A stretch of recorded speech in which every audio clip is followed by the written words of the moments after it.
Assalamualaikum warahmatullahi wabarakatuh. Perkenalkan, kami dari kelompok situasional akan memaparkan hasil kerja kami terkait kuis kepemimpinan.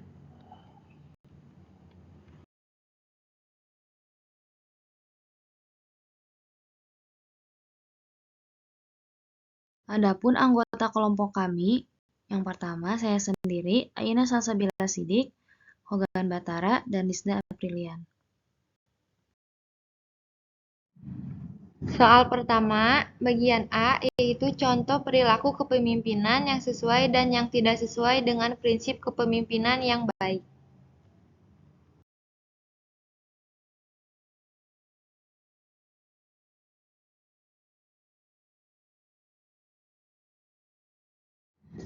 Perilaku yang sesuai dengan prinsip kepemimpinan yang pertama, yaitu memahami diri sendiri. Seorang pemimpin harus memahami karakter diri, kekuatan, dan kelemahan. Ini memungkinkan pemimpin untuk mengontrol dan mendisiplinkan semua tindakan dalam diri, serta mengelola diri dengan baik. Lalu yang kedua, memiliki strategi dalam bertindak. Seorang pemimpin harus memiliki strategi dalam bertindak dan menyusun segala perilaku dengan baik. Ini memungkinkan pemimpin untuk memilih langkah-langkah yang tepat dan mengarahkan organisasi terhadap tujuan yang jelas. Yang ketiga, komunikasi yang baik. Seorang pemimpin harus memiliki komunikasi yang baik dan efektif. Ini memungkinkan pemimpin untuk berbicara dan mendengarkan orang lain kapan saatnya, serta menjadi pemimpin yang tetap bertanggung jawab. Lalu yang keempat, membimbing bawahannya. Seorang pemimpin harus memastikan tujuan jelas dan membuat keputusan dengan cepat dan dengan baik. Ini memungkinkan pemimpin untuk mengelola situasi dengan baik dan mencapai tujuan yang diinginkan.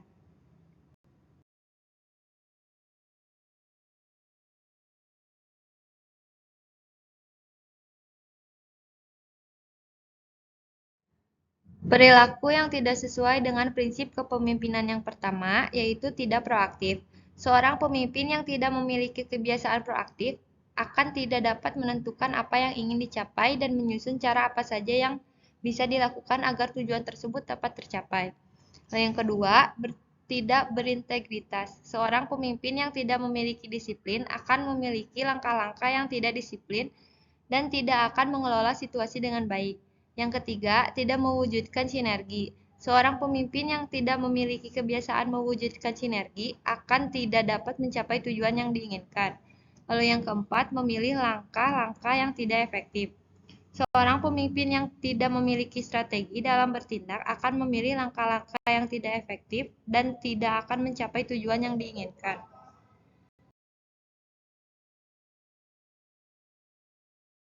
Yang pertama, selalu terbuka untuk menerima masukan dan kritik.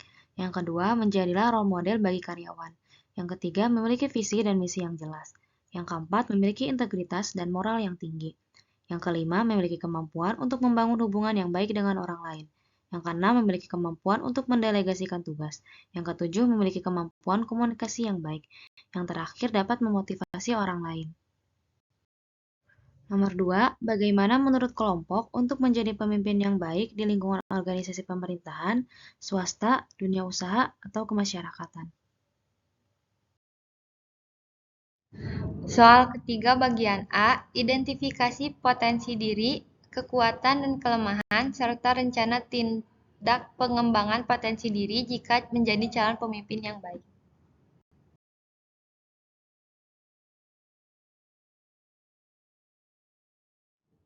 Identifikasi potensi diri. Kekuatan yang pertama, komunikasi efektif. Berkomunikasi dengan baik secara lisan maupun tertulis untuk mengartikulasikan ide-ide dengan jelas dan mempengaruhi orang lain.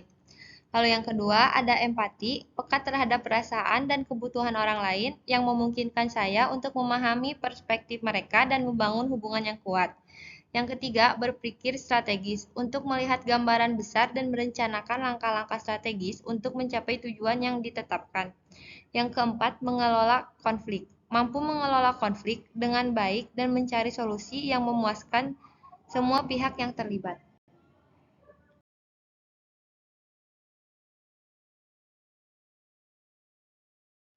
Kelemahan. Yang pertama, mengelola waktu. Seringkali merasa terlalu banyak tugas yang harus dilakukan dalam waktu yang terbatas, sehingga mengalami kesulitan dalam mengelola waktu dengan efisien. Yang kedua, ada perfeksionisme, memiliki kecenderungan untuk mengejar kesempurnaan dalam setiap tugas yang kadang-kadang bisa menghambat kemajuan karena terlalu fokus pada detail. Yang ketiga, kurang evaluasi, kurang melakukan feedback atau evaluasi ulang untuk pengalaman yang masih kurang percaya diri. Yang keempat, ada nervous atau berlebihan. Hal ini mampu menghambat saat harus berbicara di depan orang banyak.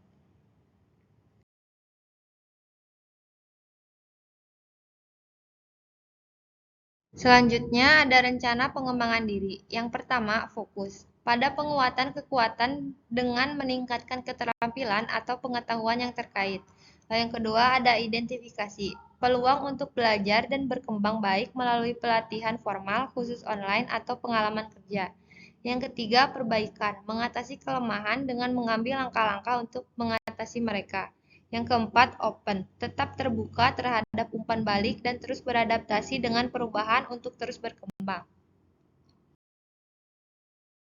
Selanjutnya ada soal 1 bagian B. Jelaskan secara komprehensif tujuan yang ingin dicapai dari mata kuliah kepemimpinan di Prodi APN.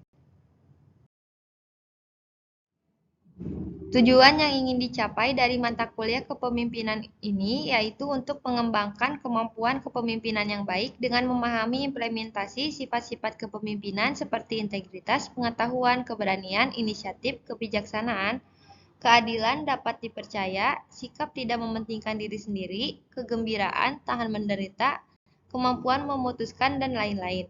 Serta untuk mengembangkan kemampuan menjadi pemimpin yang dapat mempengaruhi, memotivasi, dan memungkinkan orang lain untuk memberikan sumbangan bagi efektivitas dan keberhasilan suatu organisasi.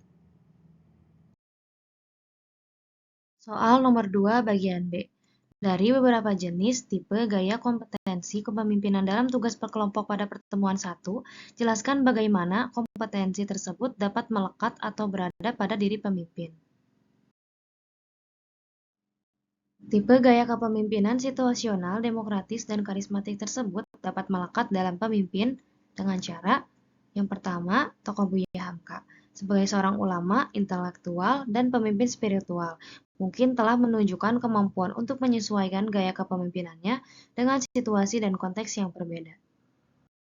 Hal tersebut dapat melekat karena, contoh, Buya Hamka memiliki kemampuan untuk mengadopsi gaya kepemimpinan yang berbeda saat berinteraksi dengan umat muslim dalam hal agama dan spiritualitas, sementara dalam konteks sosial dan politik, ia menggunakan gaya kepemimpinan yang lebih pragmatis atau strategis.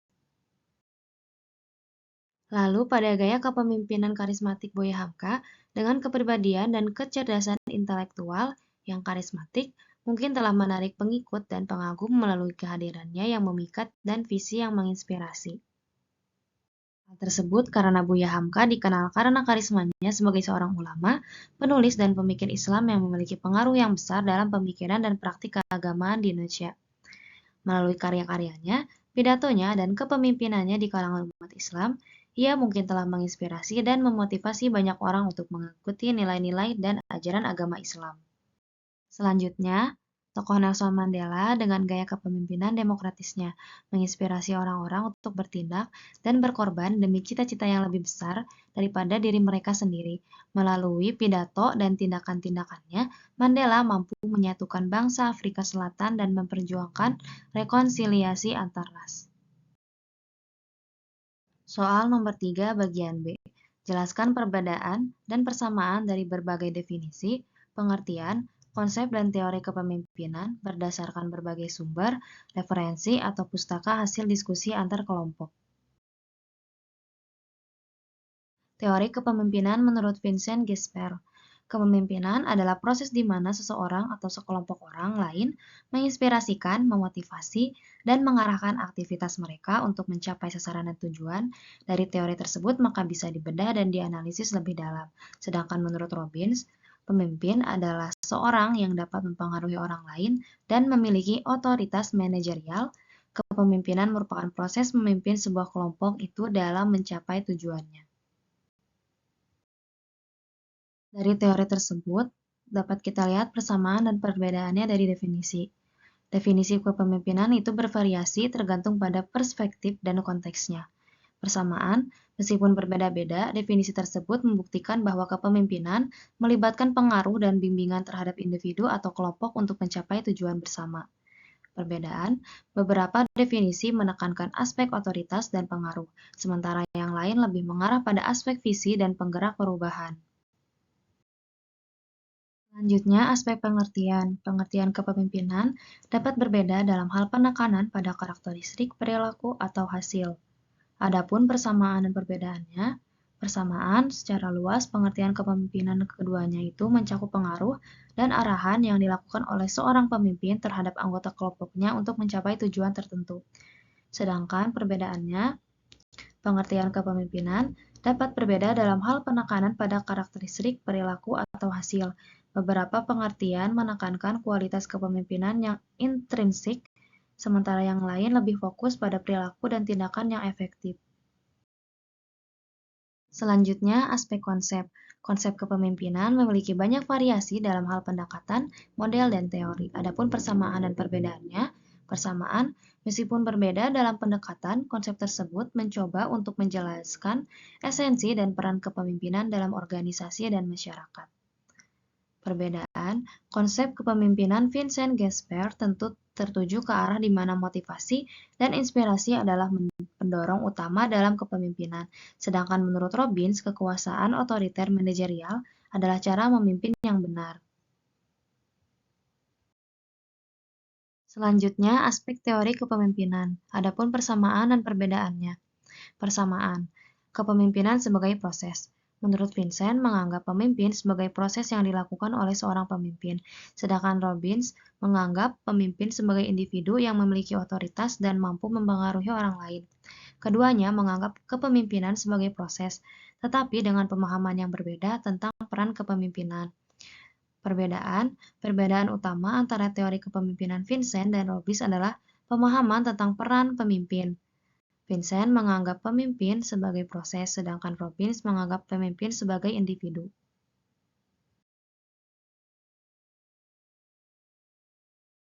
Soal 4 bagian B. Setelah saudara mencermati definisi kepemimpinan yang dikemukakan dalam beberapa definisi, pengertian, konsep, dan teori kepemimpinan pembahasan materi tugas kelompok, maka buatlah definisi kepemimpinan menurut versi saudara atau kelompok masing-masing. Menurut kelompok kami, kepemimpinan merupakan kemampuan seseorang untuk menginspirasi, memotivasi, dan memimpin orang lain menuju pencapaian tujuan bersama.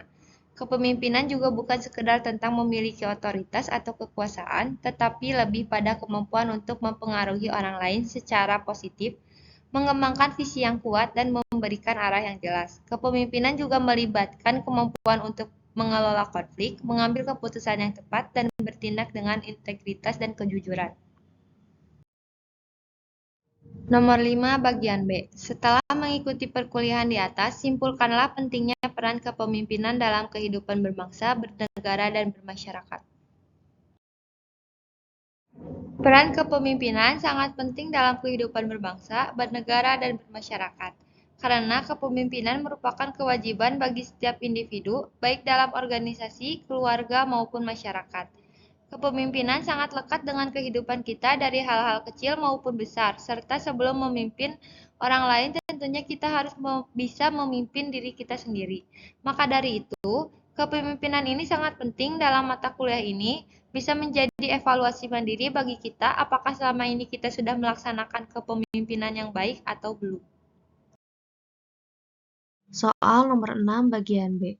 Jelaskan pentingnya mempelajari konsep diri dalam kepemimpinan meliputi A. Mindfulness atau perhatian.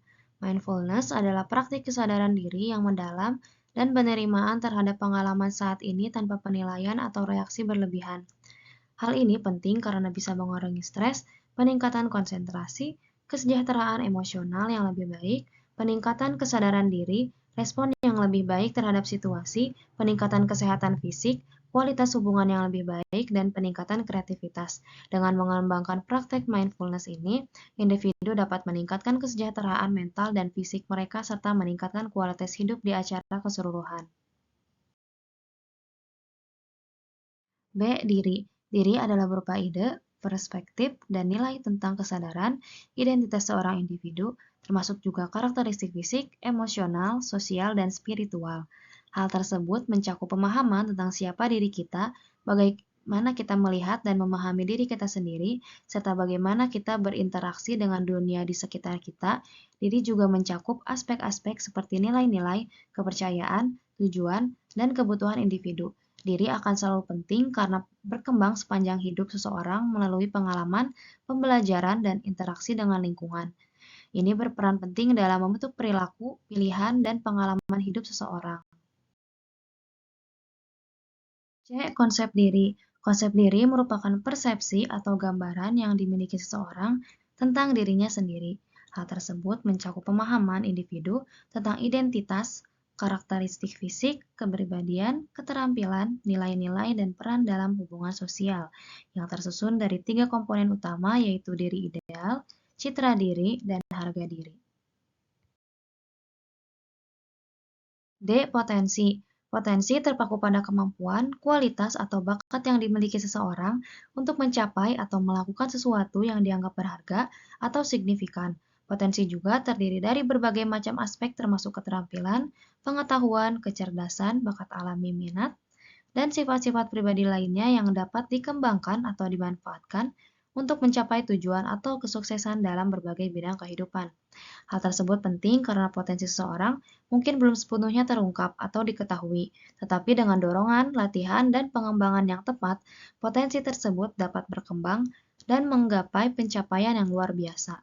Potensi juga berhubungan dengan kapasitas individu untuk berkontribusi secara positif terhadap diri sendiri, keluarga, masyarakat, atau dunia secara keseluruhan.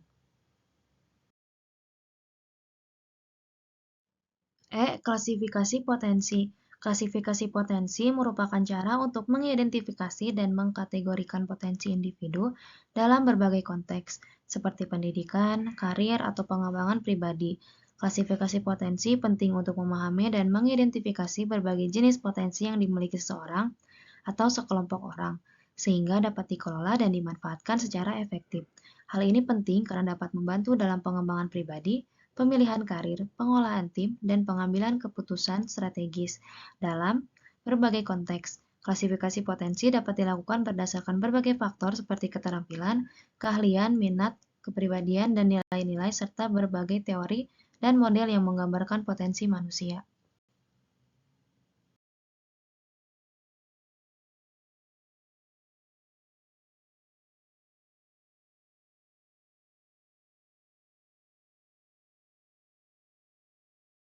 Klasifikasi potensi. Yang pertama, potensi kognitif, yaitu kemampuan mental seperti kemampuan pemecahan masalah, kreativitas, kecerdasan verbal, numerik, spasial, dan kecepatan berpikir. Yang kedua, potensi akademik, yaitu kemampuan untuk belajar, memahami, dan menguasai materi pelajaran di berbagai bidang studi, serta kemampuan untuk menerapkan pengetahuan dalam konteks praktis. Yang ketiga, potensi kreativitas, kemampuan untuk berpikir di luar kotak, menghasilkan ide-ide baru, dan mengembangkan solusi yang inovatif untuk masalah-masalah yang kompleks. Yang keempat, potensi kepemimpinan, yaitu kemampuan untuk memimpin dengan integritas, kebijaksanaan, dan serta memotivasi orang lain untuk mencapai tujuan yang lebih tinggi.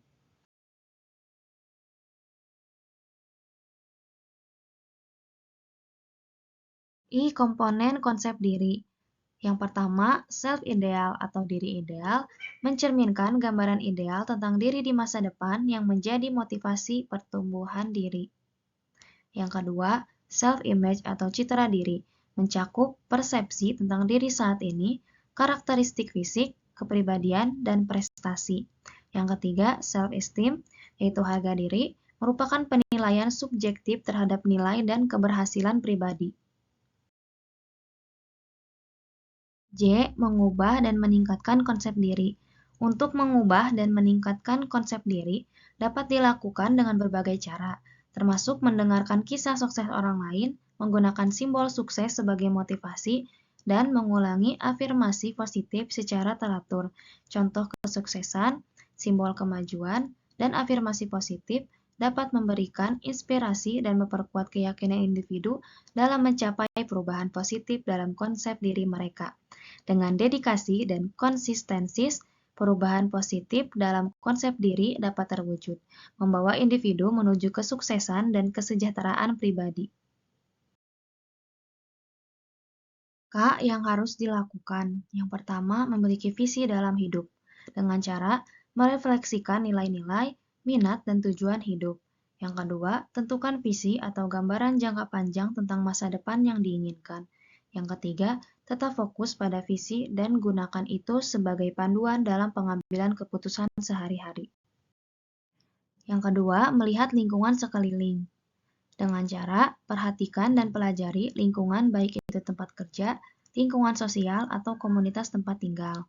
Lalu kenali peluang dan tantangan yang ada di sekitar, serta jalin hubungan dengan orang-orang yang berpengaruh dan berpotensi untuk mendukung pencapaian visi. Yang ketiga, menemukan rekan sejati dengan cara cari orang-orang yang memiliki nilai-nilai dan tujuan yang sejalan, serta jalin hubungan yang baik dan saling mendukung dengan mereka. Lalu berbagi visi dengan rekan-rekan sejati dan ajak mereka untuk bergabung dalam mewujudkannya bersama. Yang keempat, menemukan talenta dengan cara identifikasi dan kembangkan potensi dan bakat sendiri dengan mengikuti minat dan passion, serta berinteraksi dengan berbagai orang dan belajar dari pengalaman mereka. Lalu berpartisipasi dalam kegiatan atau proyek yang memungkinkan untuk menemukan dan mengasah talenta. Yang kelima, menabur kebaikan dengan mencari cara untuk memberikan kontribusi positif kepada lingkungan dan masyarakat sekitar, serta memberikan waktu, keterampilan kepada yang membutuhkan. Yang ketiga, jadilah teladan dalam bertindak baik dan berbuat baik kepada orang lain. Soal 7 bagian B. Jelaskan dinamika permasalahan globalisasi, kendala atau hambatan, tantangan, dan alternatif solusi pemecahan masalah kepemimpinan di masa yang akan datang.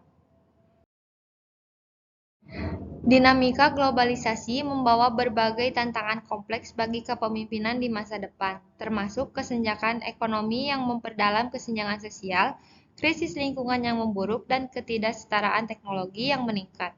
Solusi yang diperlukan termasuk kolaborasi internasional untuk menangani masalah global, investasi dan pendidikan, dan pelatihan untuk memperhitungkan dampak lingkungan, keterlibatan masyarakat dalam pengambilan keputusan, dan pemanfaatan inovasi teknologi untuk memecahkan masalah global. Dengan pendekatan yang holistik dan inklusif, pemimpin di masa depan dapat mengatasi tantangan kompleks ini dan menciptakan masa depan yang lebih berkelanjutan.